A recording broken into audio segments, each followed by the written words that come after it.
Welcome to Istanbul, where every stone has a story to tell.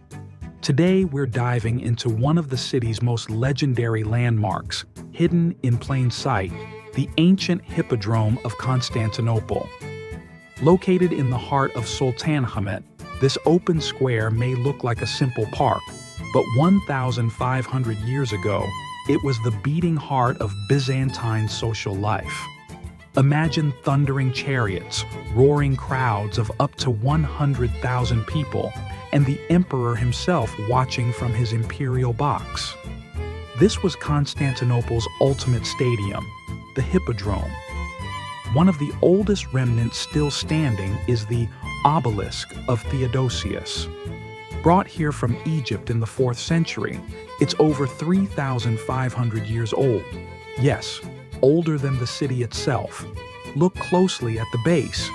You'll see scenes of Emperor Theodosius watching the games. It's like a Stone Age Instagram post, immortalizing his moment of glory. Just a few steps away is the Serpent Column, originally from Delphi, Greece.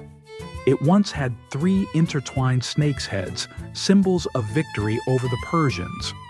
Only one head survives today, and it's housed in the Istanbul Archaeological Museum. The walled obelisk may look plain, but it was once covered in shiny bronze plates, looted during the Fourth Crusade. Still, it stands as a silent witness to centuries of glory, decay, and rebirth. Today, the Hippodrome is no longer a racetrack, but it's still a place of gathering. Locals, tourists, and history lovers stroll here daily, unknowingly walking through one of the greatest stadiums of the ancient world. So next time you're in Sultanahmet, don't just rush between the Blue Mosque and Hagia Sophia.